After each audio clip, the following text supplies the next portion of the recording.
different things to different people. So when we say national security in 2025, what does that encompass? And maybe Mike, you could start. Yeah, thank you, James, and good morning. Good morning to Peter and Jane also. Yeah, I think what we mean by national security is not necessarily, as constant as it was when I started in this business. Today, when someone says that, I might mean my concern about letting Ukraine get swallowed by Russia and the impact on European security. You might be thinking maybe more fentanyl, border security, cybersecurity, combating disinformation. Maybe Peter's thinking China, which is what probably a lot of people would vote for, competitiveness on the military front, the economic front, the diplomatic front, technological front, primacy in the Pacific, all those sort of things. Someone else might think critical infrastructure, public health, pandemic preparedness. So it doesn't necessarily mean the same thing to everybody. The term started getting used, I think, in law, especially right after World War II. National Security Acts of 47 and 1949 created the structure that we have now, a National Security Council, a CIA, a chairman of the Joint Chiefs, all those sort of structures. And so there was an interagency thought even back then, but then for the next 40 years, the primary focus of a national security strategy was Soviet Union, which was largely military competition, but also obviously diplomatic competition for allies and influence around the world. Fast forward to the end of the Cold War, it was no longer obvious what national security was or what a national security strategy should be. So that's when Congress told the executive branch to start producing a national security strategy. And you started to see the phrase, even I think the very first one, if not the second one, whole of government, coming into the way we talked about national security strategies. And I should say strategy is important. If you don't have a strategy to guide you, you're really going to struggle to spend the resources that we spend effectively. So it's a good idea to have one. That being said, you're going to get judged, especially if you're a president, by how well you handle what actually happens in the real world, whether it aligned with what your strategy said, you needed to focus on or not. But you do need that strategy to guide you. And I think the definitions have changed over time and morphed a little bit more into what we now call Homeland Security, especially after 9/11. So you mentioned Homeland Security. I mean, those are two distinct disciplines. Maybe Jane, can you share your thoughts on how national security and Homeland Security are either related or not? I think reviewing history is a pretty valuable exercise because it grew out, the whole concept of national security grew out of the experience of World War II.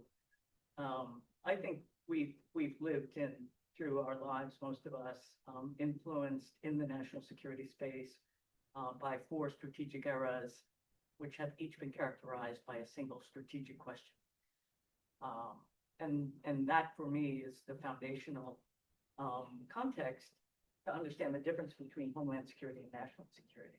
So the first strategic era was right after World War II. And the big strategic question was, how do we prevent World War III? With the Cuban Missile Crisis, the second strategic era was kind of ushered in. And the key strategic question became, how do we prevent nuclear annihilation? And that dominated the 60s and into the 70s. And the third strategic era was at the end of the Cold War, when it was very clear the United States was that much more powerful than anybody else. And the key question through the 90s, the single key important question, which you can argue whether or not to solve, is the U.S. is that much more powerful than anybody else. What will it do with its power? 2003, President Bush answered that question, whatever we want. Because we're the only ones we can only rely on ourselves, the experience of 9/11. We've now entered a new strategic era. So with that as a context, for me, the foundation is national security. Having spent most of my career in national security, when I got to Homeland Security, it was an entirely different animal. I mean, national security is strategic, it's centralized, it's top-driven. Homeland security is transactional, it's decentralized, it's bottom-driven. National security is about all of us. Homeland security is really about each of us. In national security, problems scale at the wholesale end. The nation goes to war. And Homeland security problems scale at the retail end. I mean, in 2010, there was an oil spill in the Gulf of Mexico. People talk about a spill of national significance. Well, Louisiana thought it was significant. Texas thought it was significant. Mississippi, Alabama, Florida. So problems scale differently. The relationship between the public, their government, and fear is different in national security than Homeland Security. and how we handle information, you know, in national security, it's need to know. Homeland security, it's duty to share. So there, it's an entirely different approach to thinking about security. And if we use the historical evolution of our understanding of national security, which is right, a number of institutions were created, a number of institutions have developed over time. One pet peeve is that, people, the NSC staff keep saying they're on the National Security Council. They're not. There's an important distinction. But it just really goes to show the maturity of national security institutions have had a much longer history and trajectory and foundation. And Homeland Security is in some level even after coming up on 25 years since 9/11, still evolving. So Peter, you just heard Jane mention one strategic question at a time was how do you prevent World War III? Is that still the strategic question of the day? And also, talk about the system more broadly. If it is the question or if it isn't, how do you make the system work? So I'm going to give you a different angle on the whole issue. So yes, those are valid questions. Yes, it's still a question how we prevent World War III. Yet all these issues of how you use your capabilities are important questions. I take the view of how do we ensure that we have the capabilities so that we can have the presence in the world that we need. That's separate from defining the exact ends and how we're going to use it. And the presidents will decide that they're going to go and fly B-2s around the world and bomb some site. They'll decide that they're going to take on some tribe in the Arabian Peninsula and start throwing missiles there. They'll decide that they're going to send some special operations forces off on a rescue mission or to capture somebody. They can decide those things because we have a capability. And when you think about a defense capability, people tend to think about the guy who's the pilot of the B-2, and we celebrate his ability to stay in the air for 24 hours. But 24 hours is a tiny little corner of the mission that accomplished that. In order to get a B-2 in the air for 24 hours flying around the globe, you need an acquisition system, you need an R&D system to design it, you need an acquisition system to buy it, you need a sustainment and maintenance system to keep it going for 20 years. You need a recruiting and training system to get you your pilots. You need a worldwide communication system, a worldwide logistics system. All these things rely on a huge machine that we have to support our national security.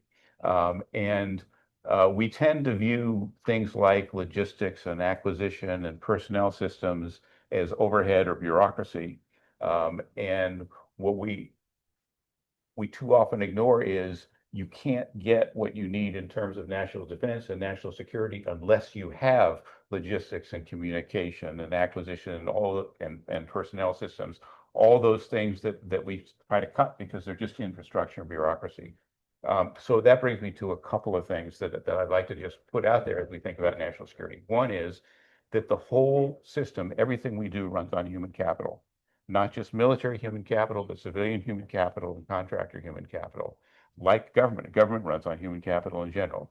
You can destroy that human capital only if you're willing to sacrifice the mission. In some places, it's apparent that we decided that we no longer want to support a specific mission, and we're consciously going about destroying human capital so that mission can never be restored. That's a decision. That's a political decision I'm not going to discuss, but there are other places where we clearly still have mission and want to be able to support mission, and Department of Defense and national security mission is clearly one of those. And so we have to worry about how do we conserve that human capital that we need to serve whatever the national security mission is that we define, and whatever either short-term or long-term definition of that mission, that we have the capability there when we need it. So that brings me then to the question of reform, because as we talk about bureaucracy and overhead, the criticism of the way the department works is that it's encumbered by bureaucracy, it's inefficient, it's wasteful, all of which is true, but the things that are inefficient and wasteful are also the things that we need. And so how do you balance the fact that we need to have these extensive and expensive and cumbersome systems with the fact that we don't like how wasteful they are? There are different theories of how you reform a system. I have what I would call a very conservative view of reform, which is, you can see in my book, but it's sort of an incremental view. You need to pick your targets. You need to study and understand what root causes are. You need to attack with precision. And you need to do that because you need to understand not only what's not working in a system, but what's working in it, and make sure you don't disrupt what's working as you try to improve it. There is a parallel, a different theory of reform, which is you list all the things that are wrong and you show that the system is broken, and you say, I'm going to go do an entirely new system. I gotta get rid of this one and jump to something different. It's a much more radical theory of reform, sometimes a burning platform approach. I'm going to design this new system and I'm going to burn down the old one to make sure that nobody can go back to it, and I'm going to jump to my new one. I personally think that's highly risky. I don't think we have a lot of examples of that working well. But then there's a third theory of reform, which is not that I'm going to create this new platform and jump to it, but that it's so bad that I'm going to burn down the one that's there now, and I'm going to figure that whatever I need is going to grow back organically. I'm not going to even design a new one, but I'm going to get rid of the old one. The point I would make about reform and national security is, if you care about maintaining the ongoing capability so that you have the ability to accomplish missions, so you have the ability to respond when the president wants to act, whether it's in Iran or in the Gulf or it's on the southern border, if you want to maintain that capability, you probably ought to be very careful about taking that third approach, because you may not have that capability when you need it. So I'm not I'm sort of talking from the same angle as Mike or Jane, because I'm talking about how you maintain a capability to do the kinds of things that they're talking about, to address those kinds of issues that they're talking about. But I think it's something that we ought to be thinking about, particularly at NAPA, as we think about national security. Yeah, well, let's talk about the capability. I mean, I've worked among other agencies at the Department of Defense and the Department of Homeland Security, and some of the women and men that I worked alongside, I think of as the most capable, and all, obviously doing their best to secure our security here at home. But what do you think, given the threats that we have right now, some of the changes that you're seeing, Mike, what do you think our current capability is, and is it sufficient to address the things that you might think we need to? Well, strictly starting with the military side, our current capability is enormous. Actually, it is the best in the world. Doesn't mean that it is so much superior to everything else that you can always get what you want, but it is the best in strictly the military terms. On technology, which I think is emerging in most people's minds as a real area of struggle or of competition. That is not the case. On things like AI and quantum computing, jury's out. I mean, it might be us that ends up in the lead. It might be China, to name our most prominent competitor. And I think that's why China has been at the top of the list of our concerns fairly consistently across the last 15 years or so, because they have that combination of economic, diplomatic, military, technological prowess to compete seriously with us. So I think those are emerging as areas. One thing I think that has been more prominent recently on the technology front in particular is what most people refer to as drones. Here you see something that is just not that hard to do. We do it well, but lots of people do it well. And so competing in that space, whether it's the Houthis or someone else, is difficult. The technology changes quickly. And again, we're not doing it badly, but we don't have anything approaching, I would say, dominance in that space of offense versus defense, just because the technology is proliferated so widely. So I think as you look at a high-end system like the B2 that Peter mentioned, nobody has anything, to compete with that. But in areas that are, I think, widely seen to be crucial, like again, AI and quantum computing, the jury's out on that. Yeah. When you think about capability, you kind of want to match it to, well, what's the role you think the United States should be playing in the national security arena? Jane, what do you think the U.S. Role should be globally, and how does that match whatever strategy we do have or whatever capabilities you think? To me, this is kind of a core question. What's your theory of the case when it comes to the U.S. role in the world? And related to that, I mean, if we're talking about defense, I mean, the unique capabilities Mike talked about are real. I mean, we can get anywhere in the world from Missouri, apparently. Right. I mean, we can see any enemy before they can see us. We can engage and, kill any enemy before they can kill us. We can do it 24 hours a day. And there was a time, and there may still be a time, when we could bring more friends to our party than anyone else. I mean, these are unique capabilities that we have. I mean, if you really want to get precise, I mean, what is, there are some magical keys that the United States has from a military point of view. One of them is the NCO Corps. It is a magical key of capability for us, coming back to your point about human capital. No one has anything like it. The Brits come close, the French come close. No one else comes really as close to the United States in terms of what our non-commissioned officer corps can do and does do for the United States military.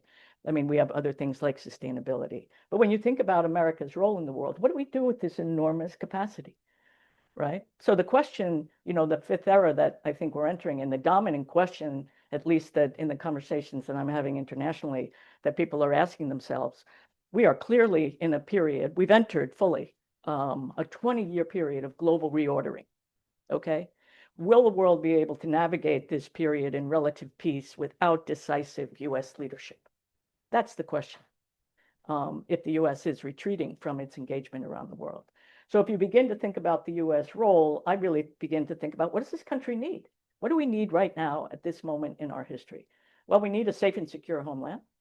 We need a dynamic economic engine that can generate new wealth. We need strong friends and allies, because notwithstanding how great our force is, force can't do all that needs doing, and all that needs doing can't be done alone. And we need predictable relations with others. That's actually a pretty low bar.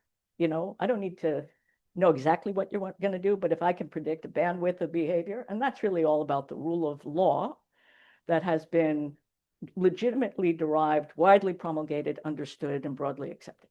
That's what the United States needs at this moment in its history. So when I think about the US role in the world, I think we have unique capabilities. I think we have been, by and large, a benign influence go over the past decades.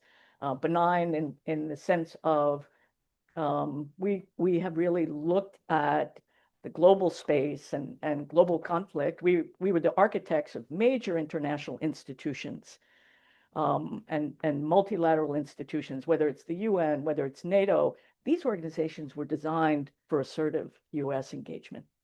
We're not particularly good in a defensive crouch. We're not particularly good, sort of looking the other way. We are at our best. We are at our most authentic when we see a problem out there and we try to solve it. And similarly, and I really want to come back to Peter's point, because I agree with that 100%, the only place you really invest in the public sector is in people. You don't invest in buildings. You don't invest in programs. You really invest in people, because you will get a return, most obviously in their discretionary time. But that requires that our institutional leaders have an idea of what it is they're trying to do. A small example, and I can't resist, frankly, when we got to DHS was unauditable back in 2009, unauditable.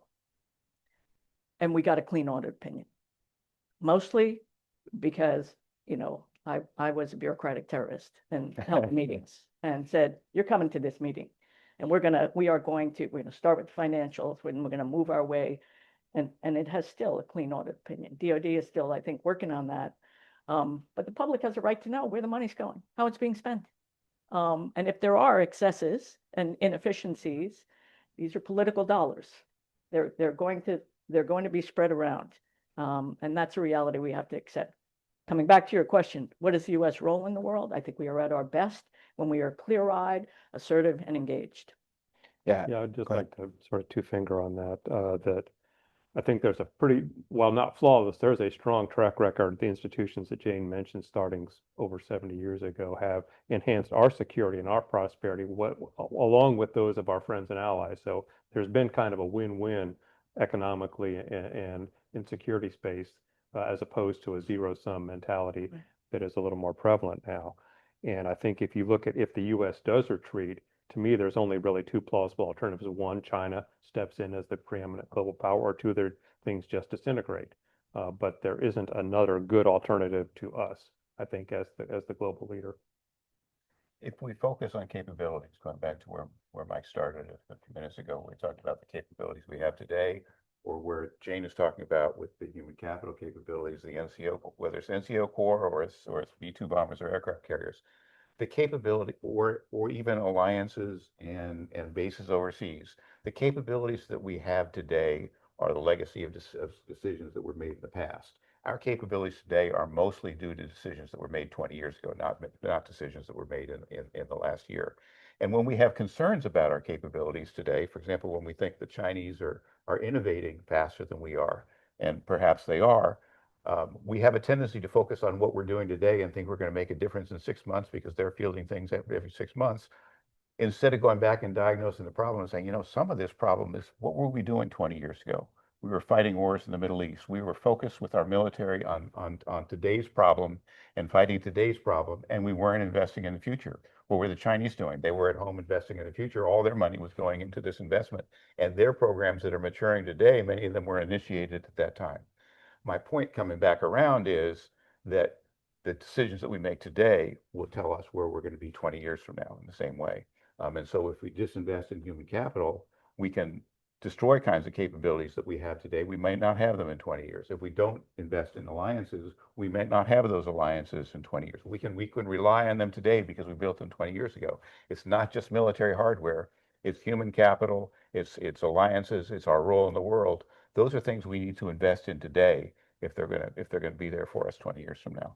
And obviously continuity is not a given in our political system. Different administration comes in with a different priority, but continuity, as Peter has described with the B2, something that was conceived in the 80s, actually in secret, is important to getting things done. I mean, hard work is a given. I think I can't speak to DHS. I didn't work there, but I expect very similar to what we experience. People work very hard. They have a sense of mission, and you need that civilian and military working hard. That's almost a given. But if there's no continuity, you're not going to reap the full benefits. In addition to all some of the things Peter talked about, the human capital, you need, and I know you want to talk this morning about skill sets. I think you need some diversity in not just the career versus political, which is inherent, but also different experiences and backgrounds, or else nobody's going to ask the question of, the career person gets that kind of focus of why we do it this way, and here's what happened the last time we tried something else. But you do need the new views coming in of, well, what if we tried it this way?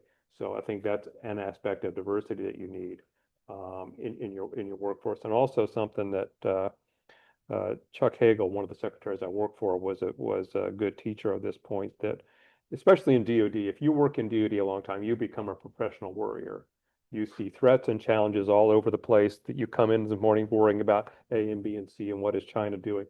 You need people who can see opportunity as well as the problems and the challenges, and that's not a given.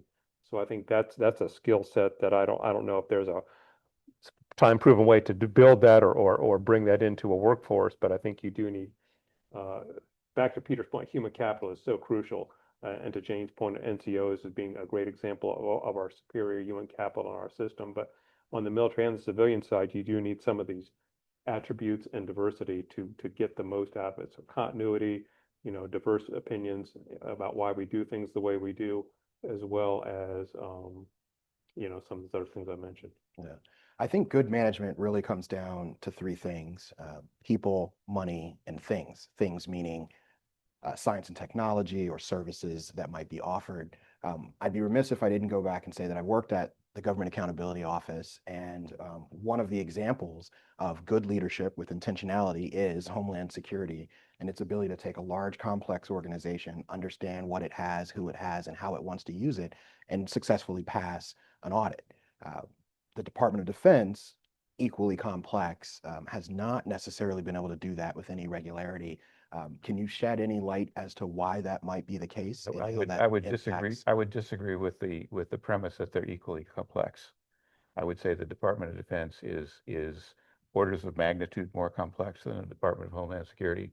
Department of Homeland Security, as I understand it, and I have nowhere near the understanding that Jane does, but as I understand it, is an aggregation of a number of disparate units with disparate missions. Which means that if you can get each one of them individually auditable, you have a chance of getting the whole thing auditable. Department of Defense is a single organic institution with a single mission, and all of its different components are supporting that mission and interacting with each other and doing business with each other, so that you can't get, it doesn't really do you any good. We have units of the Department of Defense that are auditable. That's not really, is viewed as a building block toward auditing the department as a whole. It isn't really that helpful of a building block toward auditing the department as a whole, because you could actually get all of the individual units auditable, and you still wouldn't be auditable as a whole, because there's so much business and interaction between them and so much complexity in that business. I view DoD more like an economy than just a single entity. And the buying and selling from each other, the layers and structures of it make it very difficult. There are hundreds of different business systems in the department because there's so many different mission sets that contribute to the overall mission set. So the level of complexity, we've had some of the same people who worked with Jane in Homeland Security come over to DoD and think they were going to solve the DoD problems, and the DoD problems are still there. And it's not because they're not working hard, and not because they haven't pulled everybody into the room and read them the riot act and said, you got to do this. It's because the problem is really, really hard. So, Yeah. so I have to respond to that, Peter, and I understand the spirit in what you're saying. I mean, DoD is 10 times the size of DHS. Okay, so that maybe have slightly reduced with the influx of budget to DHS. You know, and having spent the first half of my adult life in the military, you know, I have a feel for that complexity, and I like very much the notion that it's an economy and not an organization. I mean, it's got properties of an organization and properties of an economy. I accept that. I do not accept it's unauditable. I don't accept that. I accept that it's hard. You know, when you're a parent, a lot of us are parents, and you have a kid, and you know, you don't really know what to say. You resort to, you know, Broadway, you know, show lyrics, you know, or TV shows. My daughter the other day said to me, she said, Mama, I work very hard. I said, so does a washing machine. So, which is a line from a movie, not original to me. And believe me, I used to, when I was deputy secretary, go around, you know, at night, a lot of meetings you have at night, and you see lights on in the building. And there's somebody missing their kids, you know, school performance, or, their spouse's a maternity appointment or whatever, because they're working really hard. And it's true. There's no question about it. I don't accept that it's unauditable, and we should not accept that as a country. I mean, where it's difficult, I get that, it's a challenge, but it also comes down to when leaders come in, what do you want to do in the 4 years, let's say, that you have? You know, when I came in, you know, the secretary asked me, he said, okay, what do you want to get done? I said, I want a clean audit opinion. I want to get off the GAO high risk list. By the way, I'll come back to that. You know, I want to reduce our unacceptably high suicide rate that we had. And I want to begin a leadership program for our civilian colleagues, because there is none. And so when then Peter said, you know, DoD has a single mission, fight and win the nation's wars. Homeland Security has multiple missions, and these missions are in tension with each other. You know, borders, we want to keep our borders secure, right? We want to keep out people and things that might be dangerous, but we also want to expedite legitimate trade and travel. Those two things are in tension with each other. And that introduces an element, and I could talk about immigration this way, I could talk about emergency response, cybersecurity, right? But our leaders need a clear idea, what do we want government to do? In cybersecurity, I'll tell you, we want you to get the federal act together. We want you to engage constructively with the private sector, because government, we don't want government in all our networks doing everything, and they can't do it anyway. And we want to build national resilience in the face of an onslaught of cyber threats. So it comes back, I think, James Christian, to your original question is, what is the role of government? Once we have a sense of that, what do we want government to do? And then what is the role of the United States in the world when it comes to addressing questions of our national security? Yeah. James, I guess I'd be remiss if I didn't speak to the audit question for a second. I think the size and complexity is a challenge for DoD. It would be about the 30th biggest country in the world if its budget was a GDP. So it is the size of an economy. But that being said, it is not bigger than the state of California's, right? So it's not that alone is the reason. I think that the challenges are DoD actually has a handle now on all its finances. It's $800 or $900 billion of funding that flows through. It's the property.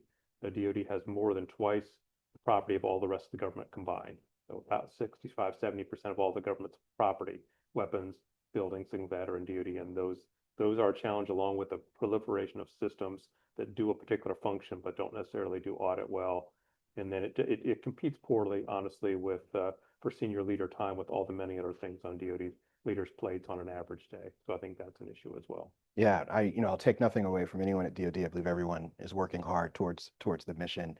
I will leave for another debate the complexity of different organizations. But I do think it is worth noting that when we talk about capability and you're talking about people, you're talking about the different equipment, you're talking about money that's going in and out. It does need to be auditable, and we need to figure that out if we want to make sure that we have the strongest organization going forward. But let me zoom back out and ask a broader question. We talked about the role of the United States in kind of this global order. We're talking about capability, and we haven't spent as much time about the threats or challenges. It'd be really hard to mention just one, but if you can, what would be some of the top challenges you think the national security apparatus faces? I think what's emerged a lot that's maybe different than 10 years ago, as I said, China has been pretty consistent. I think as Peter noted, they've innovated generally faster than we expected them to. And so that's a concern.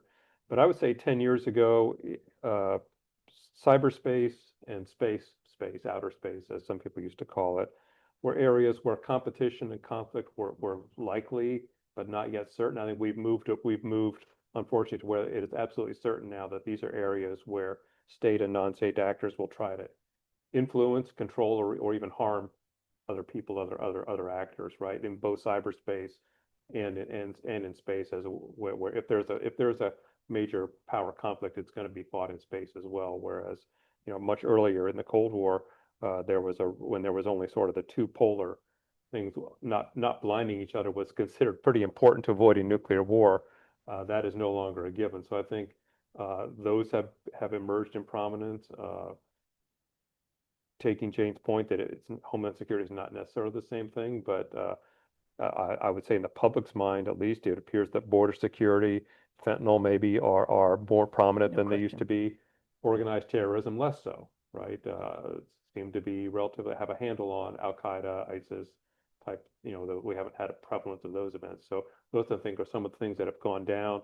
But AI and quantum, I've said it before, I'll say it again, I think are preeminent for economic and probably military primacy in the coming decades, in addition to cybersecurity, combating disinformation, as well as contested operations in space, I think are emergent in my view. Right. I would say that what you perceive as threats depends to a significant extent on what you perceive as your own values. For many decades, we defined our interests by opposition to the Soviet Union and the communist world, that enabled us to say, well, we believe in things like free trade and capitalism and freedom of people and freedom of speech and things like that. That became a little bit unmoored at the end of the Cold War, and I think we had our definition of what threats were and what our interests were wandered a little bit. I think we started then to define our interests in opposition to authoritarianism, and with China and Russia being sort of the poles of the opposite of what we were interested in. But I think that we're wandering a little bit on that now. I don't think that we have clearly defined what our values are in the world, and that makes it harder for us to define what the threats are.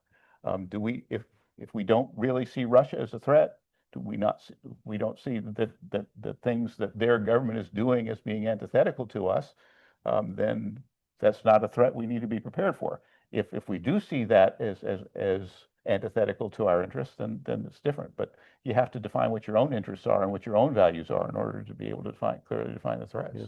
And you do have the ability to set a strategy based on your values or your interest, or any combination of what you perceive to be values and interest. And as Peter mentioned, capabilities or threats. And there's a fine line between saying, the things that threaten me are A, B, and C, and therefore my strategy is to counter A, B, and C, or I need to be capable to do D, E, and F, regardless of whether I perceive I always want to be able to do D, E, and F. There's some ability to flex as to whether you do threat-based, capability-based, values-based, interest-based, but you have to have something or you really are wandering around spending a lot of money. So, I mean, again, I come down to threats to what? So the four things I think the U.S. needs, a safe and secure place where our way of life can thrive, a dynamic economic engine that can generate new wealth, very high bar, strong friends and allies, and predictable relations. Okay, that's what I think we need. That's what we're trying to protect. That's the kind of world but the United States has always needed to have really, I call it binocular vision. My husband says it's the wrong metaphor, but we need a view not only of ourselves, but the world we want to be in. Okay, so and we have been singularly effective at influencing both of those aspects of the American way of life and finding our way in the world. When I think about threats, I mean, the Chinese don't keep me up at night, the Russians don't keep me up at night. Are they challenges? Yes. No country in the experience of the modern world has been willing to lead with accepting the responsibilities of that leadership, like the United States. I don't worry about any other country. We're the only ones who have accepted that responsibility and have played out that responsibility with the creation of institutions, and more broadly with the conduct of our foreign and defense policy. But I think, if you're really coming back to the core issue, what's the biggest threat? A national security threat that the United States faces right now? That we will lose faith in each other. That's the biggest threat. That we will lose faith in each other. Because if we do, and our system collapses, and our institutions give way to this fear and this otherness and this hatred within, the rest is commentary, as we say in my religious tradition. The rest is commentary. Let me just say, I generally agree with Jane's values, and I think you stated them very eloquently. I'm not sure that either the United States government or the United States people share those values in the same way today that they did 15, 20 years ago. Well, I mean, I think moderates need a Me Too movement. I mean, because there's a lot more moderates out there. This is a pretty prudent country. It's a pretty prudent country, and most people are pretty moderate in terms of what they want. Where we're a little bit adrift is what's the role of government in our lives? I mean, Americans don't interact with government unless we have to. None of us interact with government unless we have to. So what are our expectations? What do we want government to do for us? I mean, similarly, we've thrown force at a lot of problems over the last 20 years, and you could say, really, what was your theory of the case? What was force good for fixing? Because we know how to do it really well. But did we fix anything with it? Not really. So I think leaders, we have an obligation to go back to the drawing board and think really clearly through these kinds of questions before we accept the responsibility of leadership of these men and women who are really working very hard. And I would just agree with both Jane and Peter on that point. Peter and I came in at similar times to the Senate, where we worked before we went to the executive branch, and I think there's a different and not in a good way set of norms and expectations about what Congress is capable of doing, should be doing, both on accomplishment and on the bipartisan way of accomplishing things that should trouble most people of what is now considered acceptable performance by the Congress. And I would say in terms of what we need, that partly because you need sort of to treat national security seriously has always been my view. It's serious business. You should treat it seriously.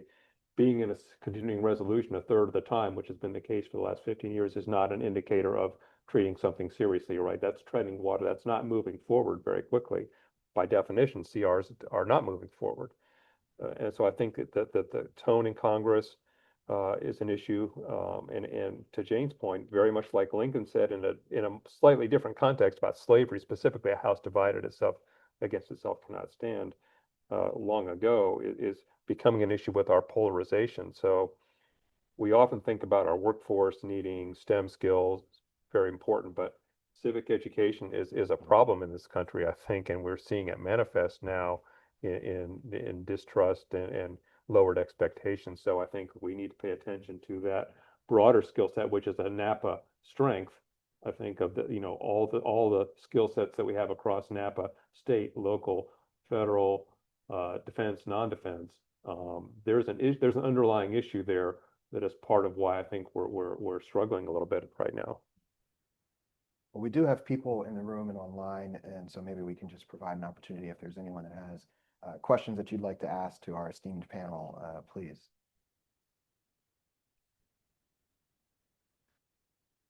It seems that a lot of the national security issues are kind of interconnected with, you have environmental issues that come into play.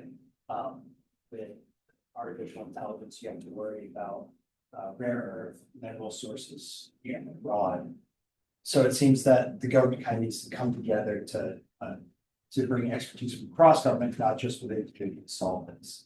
How do national security decision makers, how are they impacted by cuts under federal departments to solve these issues?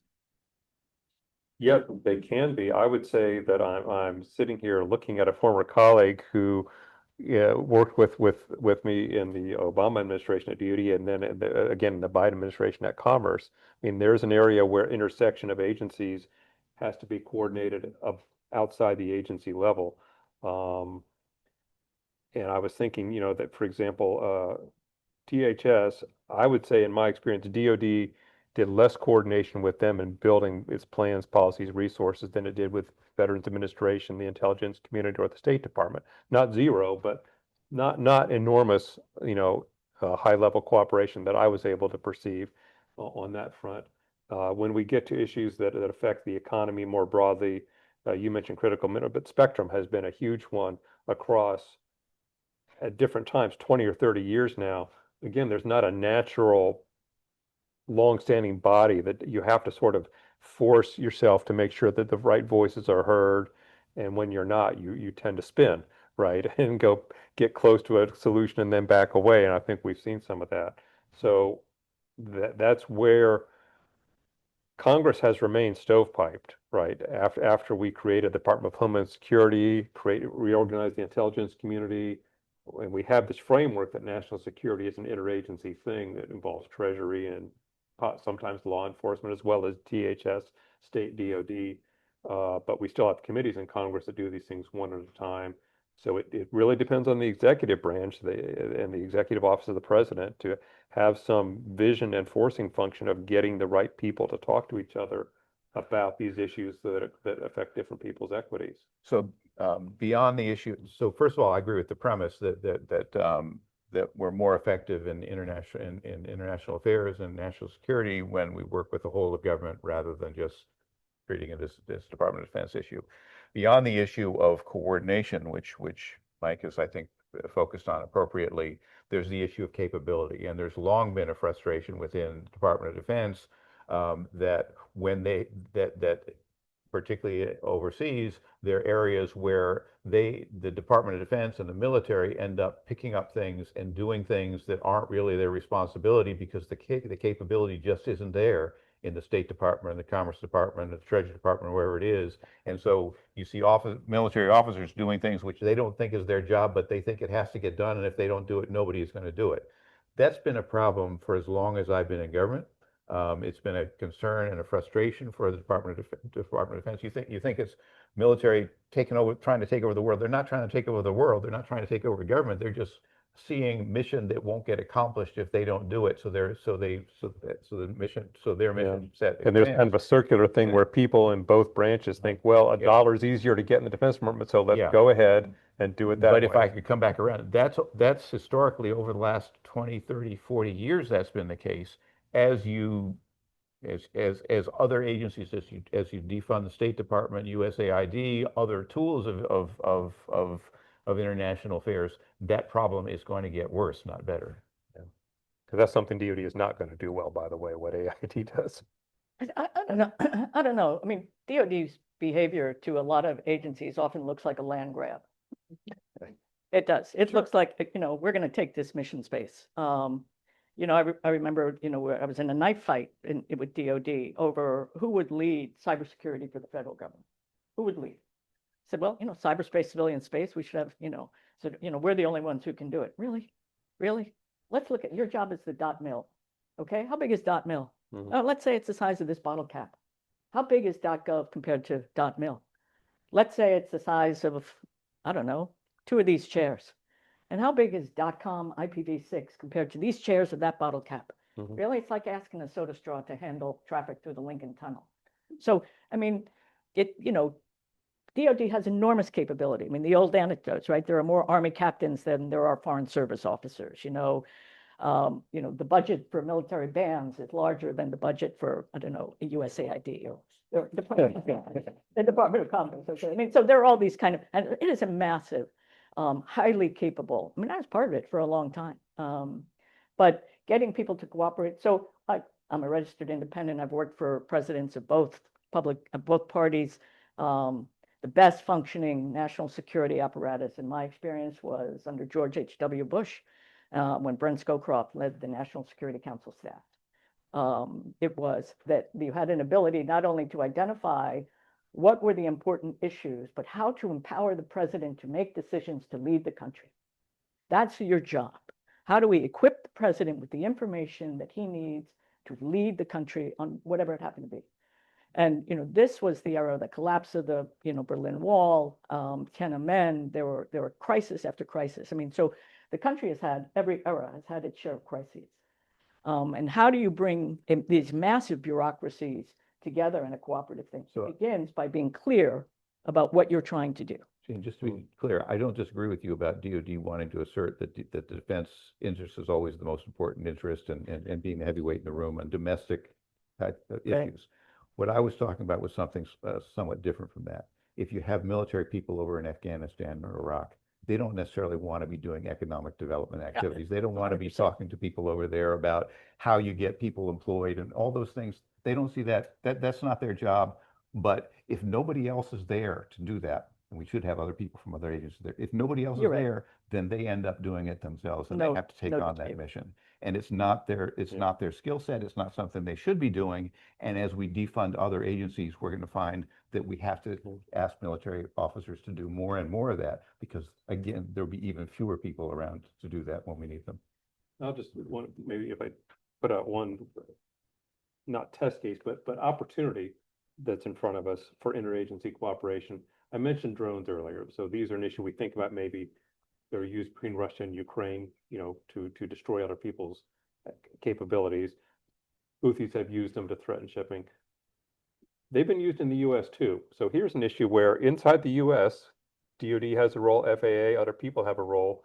Can interagency get its act together to think about what is the appropriate use of lethal force or not over say military airspace, but what about in the middle of New York City?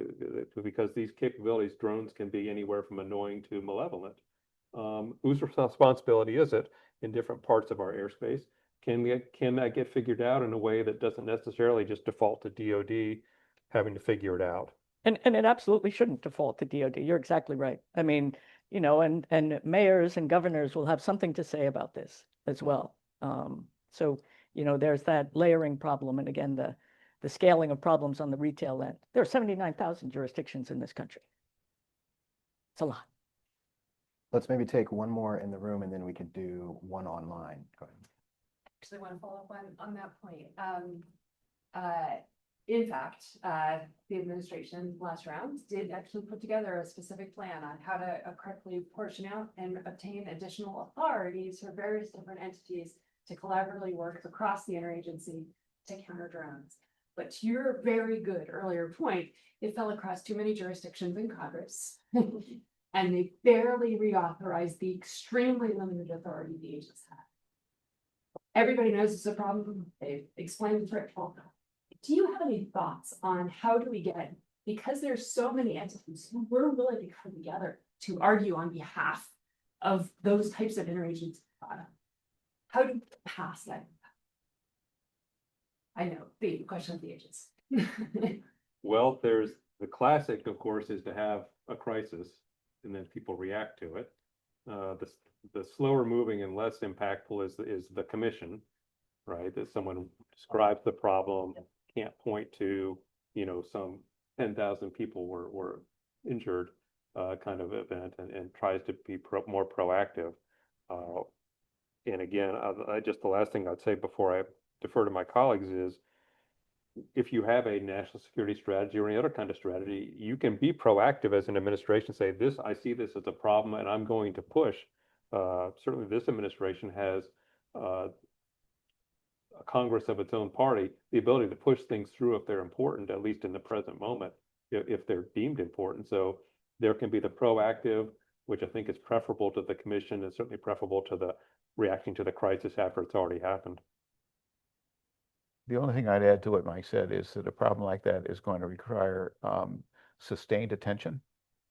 And sustained attention is always a problem in our government because of turnover even within a single administration, turnover even greater between administrations, and the question of do you even have an attention span? Do you have the staffing and the people that you need, and the people do you have the right kind of people to have a focused attention over a period of time? So I wouldn't view. I mean, I think that you said it's something we got this close to and we just missed.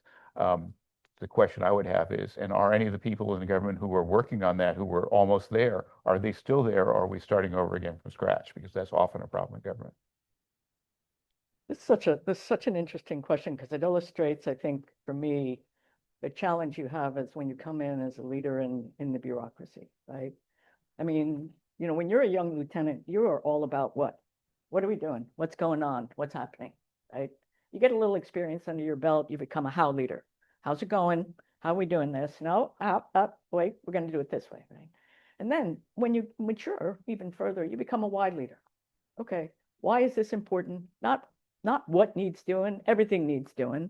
Not how we're going to go about that, 100 different ways. And often, the folks that work for you have better ideas than you do. But why? And why is this? Why should we be doing this now? And we get all wrapped up in the what. And we need to show that we're busy, right? That we're working hard. So there's a lot of what's coming at decision makers. And I think Mike or Peter mentioned earlier, the availability of a senior decision maker's time is really one of the most scarce commodities in government. And we don't act like it is. We don't act like it is the precious resource that it really is. We need a decision. So how do you formulate things with modesty against a set of priorities that the president has or the leadership has that will move us forward?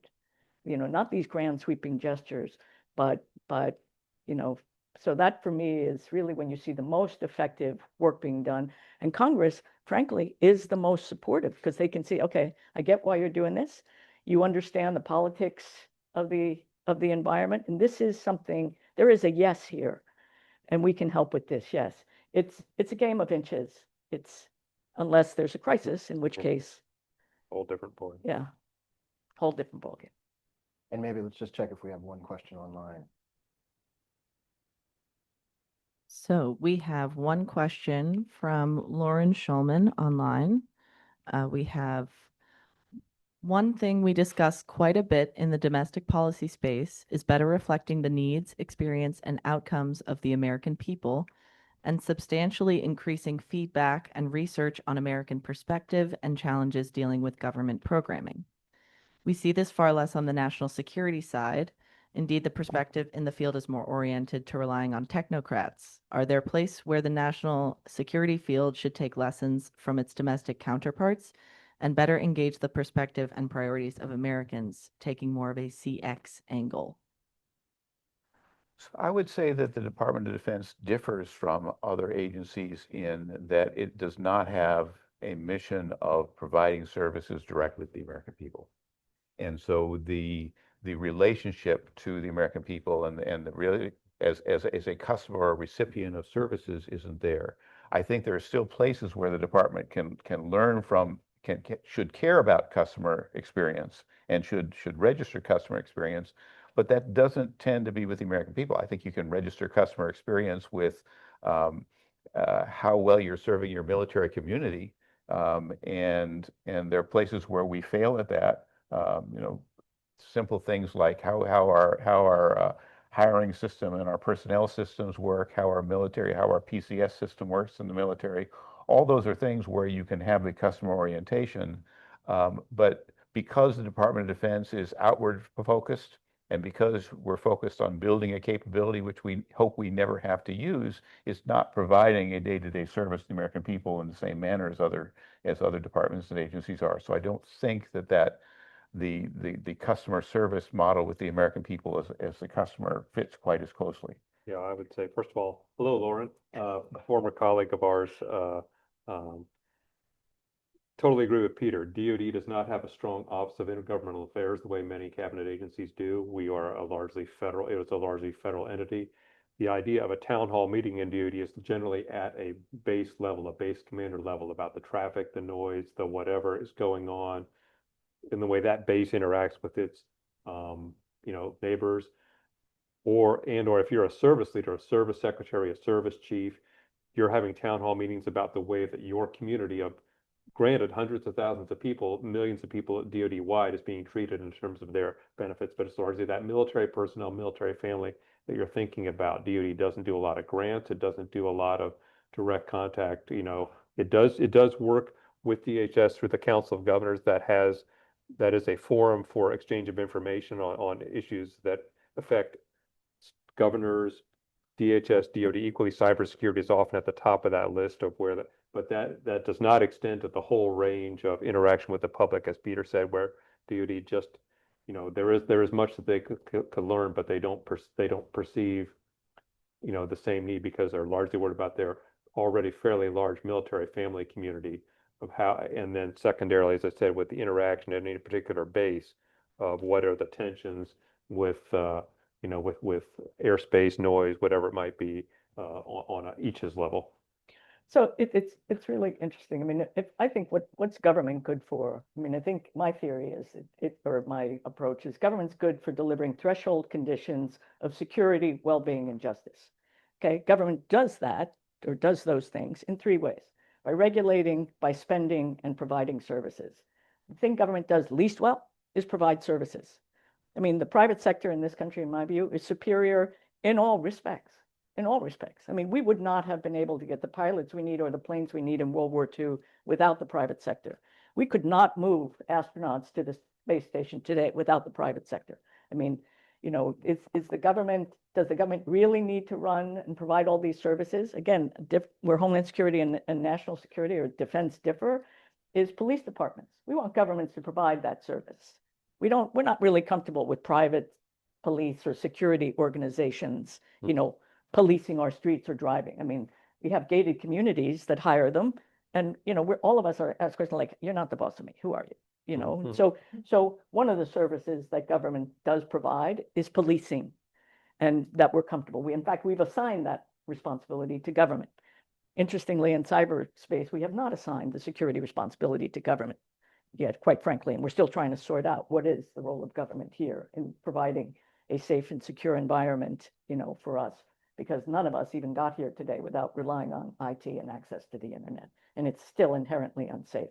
So I'm not a big proponent of government-provided services. I think the things that we do ask government to do, pay people on time, track entitlements, know where the money is being spent, provide adequate, just, and policing, transparent defense budgets, these kinds of things. So the function of government is itself a service to the public, and I think we have room for So improvement. I would define the services the government provides to the public more broadly. The most of the service that the government provides to the public is in the form of funding things that the private sector does.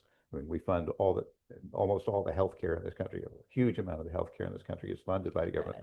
There's no government provided I think healthcare. I think that is spent. Yeah, it's okay, but the different distinction I'm drawing with the Department of Defense versus other agencies is Department of Defense is not in the business of funding people in this country.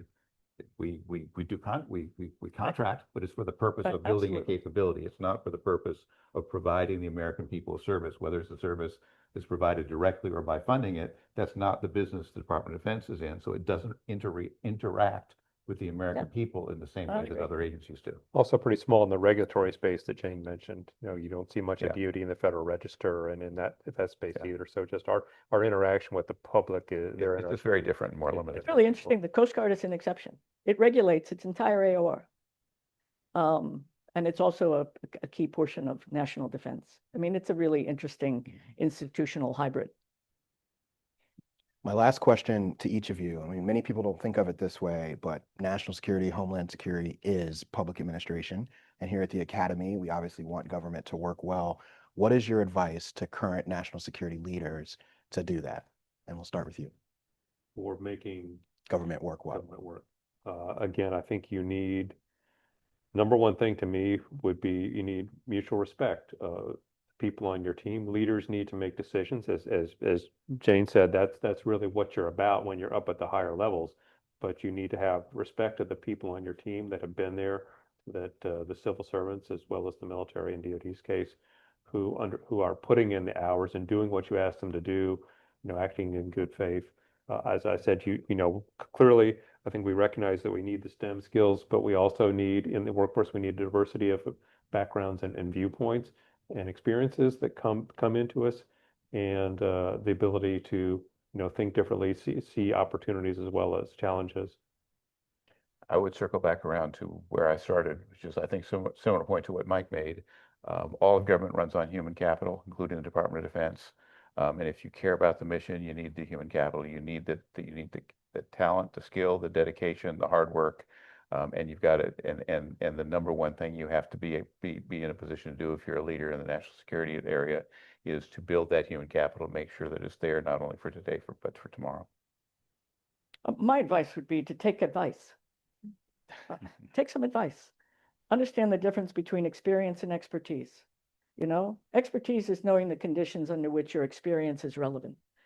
And have some humility to understand that everything that you've seen or experienced in your life may not be relevant to what you're confronting here. And to take advice from people who have traveled these roads. You may disagree with the how, and you may disagree with the what first, but there's no more important resource in the federal government or in government than the human resource. I 100% agree. I think it's the only place you really invest. So, we're going through a time right now where people who have not felt seen or heard in the past are now feeling seen and heard. And there are people who are feeling like, are my values being represented in what I see my government doing? This is a real challenge. Will we level out? I believe in us. Because I think if we lose faith in each other, it's game over. This has been a great conversation. The big takeaway for me was that a house divided will fall, and that, yes, we have extremes on both ends. We have many people on those extremes, but we have many more that are in the middle, and the middle must hold if we want our country to do what's best for it. We are at the Academy. One thing that we try to do is bring together our fellows and experts across different areas. Today, we did this on national security. That's one, to help the public be more informed about what's going on. Two, to give insights to current leaders that can use that insight in their current roles. And three, to continue to have dialogue, because the dialogue is what's going to make us stronger. So please, this was a great conversation. Let's thank our esteemed panel here, Mike, Peter, and Jane. Thank you for joining us. Thank you.